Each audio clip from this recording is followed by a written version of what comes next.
Hema commission report കേരളത്തിൽ മലയാള cinema മേഖലയിൽ ഉണ്ടാക്കിയ ഒരു ചലനം എന്താണെന്നുള്ളത് നമുക്കറിയാം. വളരെ കോളിളക്കം സൃഷ്ടിച്ചു ഹേമ കമ്മീഷൻ റിപ്പോർട്ട്. പക്ഷേ ഇപ്പോൾ പുറത്തുവരുന്ന വാർത്ത, ഹേമ കമ്മീഷന് മുൻപാകെ മൊഴി നൽകിയവർക്ക് ആർക്കും പോലീസിന് മൊഴി നൽകാൻ താല്പര്യമില്ല, കേസും കൂട്ടവുമായിട്ടൊന്നും മുന്നോട്ട് പോകാനുള്ള യാതൊരു ഉദ്ദേശവും ഞങ്ങൾക്കില്ല എന്നൊക്കെയാണ് അവർ പറയുന്നത്. മാത്രമല്ല, അതുകൊണ്ട് തന്നെ ഒരാൾ പോലും മൊഴി നൽകാത്ത ഒരു കേസിനെ കുറിച്ച് ഞങ്ങൾ എന്ത് അന്വേഷിക്കാനാണ് എന്നുള്ള മട്ടിൽ അന്വേഷണ സംഘവും കേസ് പുസ്തകം മടക്കി വയ്ക്കുന്നു എന്നും റിപ്പോർട്ടുകൾ പുറത്തു വരുന്നു. നമുക്കറിയാം, മലയാള സിനിമ മേഖലയിൽ ഒട്ടനവധി പേർ ജൂനിയർ ആയിട്ടും അല്ലാതെയും ഒക്കെ അനവധി ആളുകൾ ജോലി ചെയ്യുന്നുണ്ട് രാജഗോപാൽ സാർ. അപ്പോൾ അവർക്കെതിരെയൊക്കെ നടക്കുന്ന ഒരു അതിക്രമം അത് വെളിച്ചത്ത് കൊണ്ടുവരാനോ അല്ലെങ്കിൽ കുറ്റക്കാർക്ക് തക്കതായ ശിക്ഷ വാങ്ങിക്കൊടുക്കാനോ ഒന്നും ആർക്കും താല്പര്യമില്ല. എന്തുകൊണ്ടായിരിക്കാം ഇങ്ങനെ ഒരു തീരുമാനം പലരും എടുക്കുന്നത്? മൊഴി നൽകാൻ മടിക്കുന്നത് എന്തുകൊണ്ടായിരിക്കാം? മൊഴി നൽകുന്നില്ല ആരും എന്ന ഒരൊറ്റ കാരണം കൊണ്ട് അന്വേഷണ സംഘത്തിന് ഈ കേസ് അങ്ങനെ ഒതുക്കാൻ പറ്റുമോ, അല്ലെങ്കിൽ കേസ് റദ്ദാക്കാൻ സാധിക്കുമോ? ഇത് ഈ സിനിമകളൊക്കെ അവസാനിക്കുന്നത് രണ്ട് തരത്തിലാണ്. പഴയ സിനിമകൾ, പണ്ടത്തെ സിനിമകൾ അവസാനിക്കുന്നത് ശുഭപര്യവസായിയായിട്ടാണ്. അങ്ങനെയാകണം നിർബന്ധമുണ്ടായിരുന്നു. അവസാന റീൽ എഴുതി കാണിക്കും, അവസാനത്തെ ഫ്രെയിം വരുന്നത് ശുഭം എന്നും പറഞ്ഞിട്ടാണ്. അപ്പൊ ഇവരെല്ലാരും കൂടെ ഗ്രൂപ്പായിട്ട് നസീറും അടൂർ ബാസിയും ഷീലയും ചാരതയൊക്കെ നിറഞ്ഞു ഒരു ഗ്രൂപ്പ് ഫോട്ടോ ഒക്കെ എടുക്കും. അങ്ങനെ ശുഭമായിട്ട് അവസാനിക്കും. നമ്മളെല്ലാം കൈയടിച്ച് പിരിയും, തിയേറ്ററിൽ നിന്ന് കൈയടിച്ച് പിരിയും. പിന്നീട് വന്ന ചലച്ചിത്രങ്ങൾ, അത് തുലാഭാരം ഒരു സിനിമയാണ് മലയാളത്തിൽ അങ്ങനെ പഴയ സിനിമയിൽ ദുഃഖ പര്യവസായിയായി മാറിയത്. അതല്ലാതെ പുതിയ കാലഘട്ടങ്ങൾ അത് വന്നപ്പോൾ ചിത്രം എന്ന് പറയുന്ന പ്രിയദർശന്റെ ഒരു പടമുണ്ട്, ഒരു സിനിമയുണ്ടായിരുന്നു. അത് എല്ലാവരും വിചാരിച്ച് അത് പോസിറ്റീവായിട്ട് അവസാനിക്കുമെന്നാണ് കരുതിയത്. പക്ഷെ ഒരു ദുഃഖ പര്യവസായിയായിട്ടാണ് അവസാനിച്ചത്. അപ്പൊ അങ്ങനെ രണ്ട് നിലപാടുകളാണ്. ഒന്നുകിൽ ശുഭകരമായിട്ട് അവസാനിക്കുക, അല്ലെങ്കിൽ ദുഃഖകരമായിട്ട് അവസാനിക്കുക. ഇത് രണ്ടുമല്ലാത്തൊരവസ്ഥയിലാണ് സിനിമ മേഖലയെ സംബന്ധിച്ചിടത്തോളം നമ്മൾ പറയുകയാണെങ്കിൽ, ഇത് രണ്ടുമല്ലാത്തൊരു ട്രാൻസ്ജെൻഡർ അവസ്ഥയിലാണ് ഈ ഹേമ കമ്മീഷൻ റിപ്പോർട്ട് വന്ന് അവസാനിച്ചിരിക്കുന്നത്. ഇതും സിനിമയുമായിട്ട് ബന്ധപ്പെട്ടതാണ്. സിനിമാ രംഗത്ത് നടിമാര്, പ്രത്യേകിച്ച് പുതുമുഖങ്ങളും വലിയ കുറച്ച് പ്രായമുള്ള നടിമാരും ഒക്കെ അനുഭവിച്ചുകൊണ്ടിരിക്കുന്ന, പിന്നെ പ്രായമുള്ളവര് പണ്ട് കാലത്ത് അനുഭവിച്ചതുമായ പീഡനങ്ങൾ എന്ന് പറയുമ്പോൾ അത് മാനസികമുണ്ട്, ശാരീരികമുണ്ട്. അത്തരത്തിലുള്ള പീഡനങ്ങളെ സംബന്ധിച്ച് ഒരുപാട് പരാതികളൊക്കെ വന്നിരുന്നു. ആദ്യകാലത്ത് അവിടെയും ഇവിടെയൊക്കെ ചില ഗോസിപ്പ് കോളങ്ങളിലും ഒക്കെ ആയിട്ടാണ് ഇതൊക്കെ വന്നുകൊണ്ടിരുന്നത്. പക്ഷെ ഇത് തുറന്നു പറയാൻ, എന്താണ് ഇൻഡസ്ട്രിയിൽ സംഭവിച്ചുകൊണ്ടിരിക്കുന്നത് എന്നുള്ളത് തുറന്നു പറയാൻ ആർക്കും ധൈര്യമില്ലായിരുന്നു.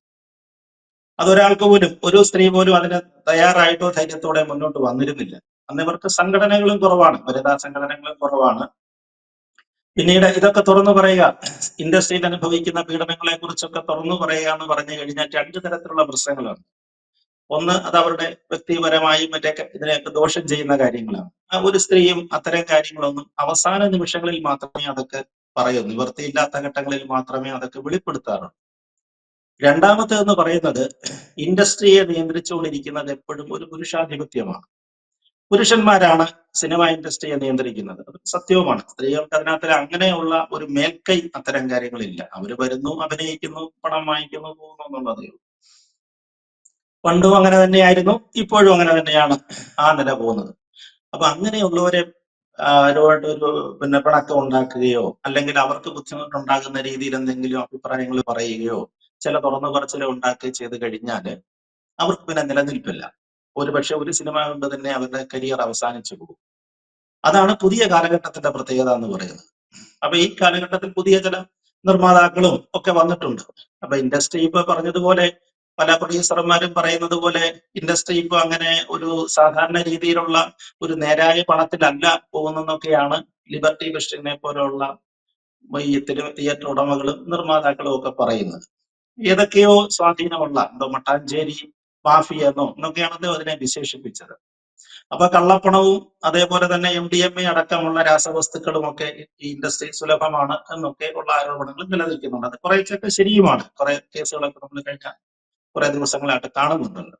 അപ്പൊ അങ്ങനെ പോകുന്ന സമയത്താണ് WCC എന്ന് പറയുന്ന ഒരു സംഘടന, വിമൻസ്, സ്ത്രീകളുടേതായ ഒരു സംഘടന, സിനിമാ സംഘടന ഉണ്ടാകുന്നു. അതിലേക്ക് ചെറുപ്പക്കാരികളായ കുറച്ച് നടിമാര്, വളരെ ചെറുപ്പക്കാരികളും, ഇപ്പോഴത്തെ കുട്ടികളെ സംബന്ധിച്ചിടത്തോളം പഴയ ആളുകളെ പോലെ അല്ല, അവരെല്ലാം നല്ല വിദ്യാഭ്യാസമാണ്, എല്ലാ തരത്തിലും അവർ നല്ല വിദ്യാഭ്യാസം നേടിയ കുട്ടികളാണ് സിനിമ രംഗത്തേക്ക് അഭിനയിക്കുന്നതിനൊക്കെ ആയിട്ട് വരുന്നത്. അവര് ഇതിനെതിരെ പ്രതികരിക്കണം തീരുമാനിച്ചിട്ട് അവരൊരു കൂട്ടായ്മ ഉണ്ടാക്കി. കൂട്ടായ്മ ഉണ്ടാക്കിയ ശേഷം അവരാണ് ഇത് സംബന്ധിച്ചുള്ള പരാതി മുഖ്യമന്ത്രിയുടെ ഓഫീസിൽ വരെ എത്തിക്കുന്നത്. പലതരത്തിലൊക്കെ പറഞ്ഞു. അമ്മ എന്ന് പറയുന്ന ഒരു സംഘടനയുണ്ട്, മോഹൻലാലായിരുന്നു പ്രസിഡന്റ്. ഇപ്പൊ അത് കുറച്ച് നാളത്തേക്ക് അത് ഒന്ന് മാറി നിൽക്കുകയാണെന്ന് തോന്നുന്നു. അവിടെ ഒന്നും പരിഹാരം ഉണ്ടാകാതെ വന്നു കഴിഞ്ഞപ്പോഴാണ് അവരത് മുഖ്യമന്ത്രി തലത്തിൽ അത് എത്തിച്ചു. അപ്പൊ അദ്ദേഹം മുഖ്യമന്ത്രി ഒരു കാര്യം ചെയ്തു, ഇതിനൊരു കമ്മിറ്റിയെ തീരുമാനിച്ചു. കമ്മിറ്റിയെ തീരുമാനിച്ചത് ഒരു ജഡ്ജി ആയിക്കോട്ടെ, ജഡ്ജ് പദവിയിലുള്ള ഒരാളെ കിട്ടുമെന്ന് കരുതിയിട്ടാണ് ജസ്റ്റിസ് ഹേമയെ, ജസ്റ്റിസ് റിട്ടയർ ചെയ്ത ജസ്റ്റിസ് ഹേമയെയാണ് ഇതിന്റെ സമിതിയുടെ ചെയർപേഴ്സൺ ആക്കി വെച്ചത്. അതോടൊപ്പം തന്നെ അവരുടെ നമ്മുടെ നേരത്തെ തന്നെ സൂചിപ്പിച്ചതുപോലെ മലയാള സിനിമയിലെ ദുഃഖപുത്രി എന്ന് വിശേഷിപ്പിക്കാവുന്ന തുലാഭാരത്തിലൂടെ ദേശീയ അവാർഡ് നേടിയ, ഇന്നും സജീവമായിട്ടുള്ള, വളരെ അഭിനയ മികവുള്ള നമ്മുടെ ശാരദ എന്ന് പറയുന്ന നടിയാണ് അതിൽ ഒരു മെമ്പറായിട്ടുണ്ടായിരുന്നത്. പിന്നീട് പത്തനംതിട്ട ജില്ലാ കളക്ടർ ആയിരുന്നതും, പിന്നെ ശബരിമല കാര്യങ്ങളിലൊക്കെ അന്ന് കളക്ടറായിരിക്കുന്ന സമയത്ത് തന്നെ അവർ ശബരിമലയിൽ കാര്യങ്ങളിലൊക്കെ വളരെ കാര്യമായിട്ട് ചെയ്യുമായിരുന്നു. അങ്ങനെ ഉണ്ടായിരുന്ന KV വത്സലകുമാരിയാണ് മറ്റൊരു മെമ്പറായിട്ടുള്ളത്. അങ്ങനെയായിരുന്നു ഈ കമ്മിറ്റി രൂപീകരിച്ചത്. കമ്മിറ്റി ഇതുപോലെ സിനിമാ താരങ്ങളിൽ നിന്നൊക്കെ ഈ ഇത്തരം പരാതിയുള്ള ആളുകളിൽ നിന്ന് മൊഴിയെടുക്കുകയും ഇതൊക്കെ ചെയ്തു. അപ്പൊ അങ്ങനെ വന്നു കഴിഞ്ഞപ്പോൾ ഈ കമ്മിറ്റി മുമ്പ് രഹസ്യമായ മൊഴി കൊടുക്കലാണ് ഉണ്ടായത്. അങ്ങനെ ഒരുപാട് നടിമാര്, ഏതാണ്ട് 100ഓളം നടിമാര് ഇക്കാര്യത്തിൽ പരാതി പറയുകയും ചെയ്തു. കമ്മീഷൻ മുമ്പാകെ തെളിവ് കൊടുത്തു. രഹസ്യമായിട്ടാണ് അവര് മൊഴിയൊക്കെ എടുത്തത്. മൊഴിയൊക്കെ എടുത്ത് റെക്കോർഡ് ചെയ്ത് കഴിഞ്ഞു കഴിഞ്ഞാൽ പിന്നീട് അടുത്ത നടപടി എന്ന് പറയുന്നത് ഇത് സംബന്ധിച്ചുള്ള തെളിവുകൾ വേണം. തെളിവുകളുണ്ടെങ്കിലല്ലേ കേസ് മുന്നോട്ട് കൊണ്ടുപോകാൻ പറ്റുള്ളൂ. അപ്പൊ അങ്ങനെ ഈ 100-120ഓളം നടിമാരുടെ പരാതിയുടെ അടിസ്ഥാനത്തിൽ ഇത് റെക്കോർഡ് ചെയ്ത് പരാതികളെല്ലാം രേഖപ്പെടുത്തിയ ശേഷം ഇത് റിപ്പോർട്ടാക്കി, കമ്മീഷൻ റിപ്പോർട്ടാക്കിയിട്ട് മുഖ്യമന്ത്രിക്ക് സമർപ്പിച്ചു. അപ്പൊ ഈ റിപ്പോർട്ട് പുറത്തു വരുന്നതിന് സംബന്ധിച്ച് വലിയ ആശങ്കയുണ്ടായി. കാരണം ഇത് പുറത്തു വിട്ടു കഴിഞ്ഞാൽ പലരെയും ബാധിക്കും. ഇതിനകത്തിലെ പ്രതിസ്ഥാനത്ത് വരുന്നതെല്ലാം മലയാള സിനിമയുമായിട്ട് ബന്ധപ്പെട്ട നടന്മാരെ, പ്രമുഖരായ നടന്മാരുടെ പേരുകൾ ഉണ്ടായിരുന്നു, ടെക്നീഷ്യന്മാരുടെ പേരുകൾ ഉണ്ടായിരുന്നു, സംവിധായകന്റെ ഉണ്ടായിരുന്നു എന്നൊക്കെ പറഞ്ഞ് വലിയ ചർച്ചകളും ഒക്കെ അന്നുണ്ടായിരുന്നു. എന്തായാലും ഈ റിപ്പോർട്ട് ഗവൺമെന്റ് കുറെ കാലം മലയാള ഭാഷയെ പറഞ്ഞ ചവിട്ടി പിടിച്ച് നിർത്തിയൊക്കെ നോക്കി. പക്ഷെ വിവരാവകാശ പ്രകാരവും ചില പത്രമാധ്യമങ്ങളിലേക്ക് ഇടപെടലുകൊണ്ട് അവസാനം പ്രസിദ്ധീകരിക്കേണ്ടി വന്നു. പ്രസിദ്ധീകരിച്ചപ്പോഴും അത് പൂർണ്ണമായിട്ട് പ്രസിദ്ധീകരിച്ചില്ല. അതിനകത്തിലെ ഏതോ കുറെ പേജുകൾ, ഒരു 10, 30, 40 പേജുകൾ അതിനകത്ത് ഒതുക്കി വെച്ച് കളഞ്ഞു. അത് പുറത്തുവിട്ടില്ല. അത് ഒഴിച്ചുള്ള ബാക്കി റിപ്പോർട്ടുകളാണ് പുറത്തുവിട്ടത്. അപ്പോഴും വീണ്ടും ആരോപണം വന്നു, ഈ 30 പേജിനകത്തിന്, ഈ ഒളിച്ചു വെച്ച പേജിനകത്തിന് ഒരുപാട് സൂപ്പർ സ്റ്റാറുകളുണ്ട്, അവരൊക്കെയാണ് ഉപദ്രവിച്ചത്, അതുകൊണ്ടാണ് ഗവൺമെന്റ് പുറത്തുവിടാത്തതെന്നൊക്കെ പറഞ്ഞു. എന്തായാലും ആ 30 പേജിനകത്ത് ആരൊക്കെയാണ് കഥാപാത്രങ്ങൾ, വില്ലന്മാർ എന്നുള്ളതൊന്നും അറിയത്തില്ല. എന്തായാലും റിപ്പോർട്ട് പുറത്തു വന്നു. പക്ഷെ അതിനുശേഷം ബാക്കി വന്ന കേസുകളെ സംബന്ധിച്ചിടത്തോളം ഇതിനകത്തിൽ കുറച്ച് കേസ് രജിസ്റ്റർ ചെയ്ത് കേട്ടോ, കുറച്ച് കേസുകൾ മുന്നോട്ട് പോയി. ചിലരൊക്കെ മൊഴി കൊടുക്കാൻ തയ്യാറായി. അതിന്റെ അടിസ്ഥാനത്തിൽ പിന്നെ ചിലർ പരസ്യ പ്രസ്താവന നടത്തി. പരസ്യമായിട്ട് ചില നടിമാര് ചിലര് വിശദീകരണങ്ങളൊക്കെ കൊടുത്തു. കുറെ വർഷം മുമ്പ് നടന്ന പീഡനം, തിരുവനന്തപുരം മസ്കറ്റ് ഹോട്ടലിൽ നടന്ന നടൻ സിദ്ദിഖിനെതിരെയുള്ള പീഡനമടക്കം. പിന്നീട് വന്ന നടൻ മുകേഷ്, മണിയൻപിള്ള രാജു, പിന്നെ അങ്ങനെ കുറച്ച് നടന്മാർക്കെതിരെയൊക്കെയുള്ള ആ കേസുകളൊക്കെ നിലനിൽക്കുന്നുണ്ട്. അത് മൊഴി പരസ്യമായി വന്നതുകൊണ്ടാണ്. പക്ഷെ അവസാനം ഇതിനകത്തിൽ പ്രധാനപ്പെട്ടതെന്ന് കരുതുന്ന ഒരു 10-35ഓളം കേസുകളും ബാക്കിയുണ്ടായിരുന്നു. ഈ 35 കേസുകളിൽ ഈ കമ്മീഷൻ ആവശ്യപ്പെട്ടു, പോലീസ് ആവശ്യപ്പെട്ടു, നിങ്ങൾ വന്ന് കമ്മീഷൻ നിങ്ങൾ മൊഴി കൊടുത്തിട്ടുണ്ട്, അതിനെ സാധൂകരിക്കുന്ന എന്തെങ്കിലും തെളിവുകളോ മറ്റു മൊഴികളോ തരാൻ തയ്യാറാണോ എന്ന് ചോദിച്ചവരോടല്ല. ആരും തയ്യാറാകുന്നില്ല, ഒരാളും തയ്യാറായില്ല. അവരെല്ലാവരും പിന്നോട്ടങ്ങ് മാറി. അതിന് പറഞ്ഞതുപോലെ മുമ്പേ നീതു സൂചിപ്പിച്ച പോലെ പല കാരണങ്ങളുണ്ട്. അവരുടെ നിലനിൽപ്പിന്റെ പ്രശ്നമാകും, അല്ലെങ്കിൽ കോടതിയിലെ ക്രോസ് എക്സാമിനേഷനൊക്കെ വരും. കോടതിയിലൊക്കെ വരുന്ന വക്കീൽ വിസ്തരിക്കുന്ന സമയത്ത് ഒരുപക്ഷെ അവർക്ക് ആക്ഷേപകരമാകാം എന്നൊക്കെ കൊണ്ടാകാം, അല്ലെങ്കിൽ കോടതി മുമ്പാകെ വരാനുള്ള ബുദ്ധിമുട്ട് കൊണ്ടാകാം. എന്തായാലും കൊള്ളാം, ഈ പറഞ്ഞതുപോലെ 35 കേസുകളും പോലീസ് ഇപ്പം മരവിപ്പിച്ച് നിർത്തിയിരിക്കുകയാണ്.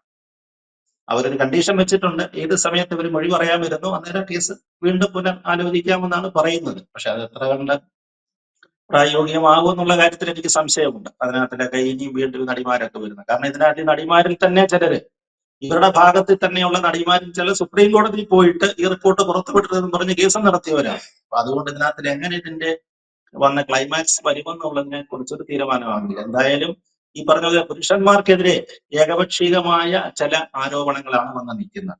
അവരെ സംബന്ധിച്ചുള്ള അവർക്ക് വലിയ ബുദ്ധിമുട്ടുണ്ട്. ഇൻഡസ്ട്രിയിൽ അങ്ങനെ ഏകപക്ഷീയമായിട്ടുള്ള ആരോപണങ്ങളാണ് വന്നത്. അതൊന്നും തെളിയിക്കാനുള്ള ഡോക്യുമെന്റ്സ് പോലീസ് മുമ്പാകെ എത്തുന്നില്ല. അപ്പൊ അതുകൊണ്ട് അവരുടെ ആശങ്കയും ഇതിനകത്ത് നിലനിൽക്കുന്നുണ്ട്. അതോടൊപ്പം തന്നെ സ്ത്രീകൾ പറയുന്ന ഒരു സാമൂഹ്യ വശവും കൂടെ അതിനകത്ത് നിലനിൽക്കുന്നുണ്ട്. എന്തായാലും കൊള്ളാം. അത് ഞാൻ സൂചിപ്പിച്ചതുപോലെ സുഖപര്യാവസായി അല്ല, ദുഃഖപര്യാവസായി അല്ലാതെ ഈ പറയുന്നത് പോലെ ഒരു മൂന്നാം ഗണത്തിൽപ്പെട്ടാണ് ഈ റിപ്പോർട്ടിന്റെ അവസാനം വന്നതെന്നുള്ളത് നിർഭാഗ്യകരമാണ്. എന്തായാലും 5.5 വർഷങ്ങൾക്ക് ശേഷമാണ് ആ റിപ്പോർട്ട്, ഹേമ കമ്മീഷൻ റിപ്പോർട്ട് ഒന്ന് പുറത്തു വിടുന്നത് തന്നെ. എന്താണ് റിപ്പോർട്ട് എന്നുള്ളതിനെ സംബന്ധിച്ച് പറയുന്നത്. പക്ഷെ റിപ്പോർട്ടിന്റെ പൂർണ്ണ രൂപം ഇപ്പോഴും പുറത്തു വിട്ടിട്ടില്ല, മാധ്യമങ്ങൾക്ക് പോലും നൽകിയിരുന്നില്ല. എന്നിട്ടും ആ കേസുമായി മുന്നോട്ട് പോകാൻ സർക്കാരിന് പോലും സാധിക്കുന്നില്ല. ഹേമ കമ്മീഷന് മുൻപാകെ മൊഴി നൽകിയവർ അന്വേഷണ സംഘത്തിന് മുൻപിൽ എത്തുന്നില്ല. അവർക്കും കേസുമായി മുന്നോട്ട് പോകാൻ സാധിക്കുന്നില്ല. മലയാള സിനിമയിൽ നടക്കുന്ന ചൂഷണങ്ങളും അതിക്രമങ്ങളും യഥാർത്ഥത്തിൽ അവസാനിപ്പിക്കാനോ അത്തരക്കാരെ മുന്നോട്ട് കൊണ്ടുവരാൻ നിയമത്തിന്റെ മുന്നിലേക്കെങ്കിലും കൊണ്ടുവരാൻ പോലും ആർക്കും, സംസ്ഥാനം ഭരിക്കുന്ന സർക്കാരിനോ പോലീസിനോ അതുമല്ലെങ്കിൽ ഇരകൾ എന്ന് നമ്മൾ പറയുന്നവർക്കോ പോലും താല്പര്യമില്ലാത്ത ഒരവസ്ഥ. അത് ഖേദകരമാണ്. എന്തായാലും വ്യക്തമാണ്. Thank you Rajagopal sir.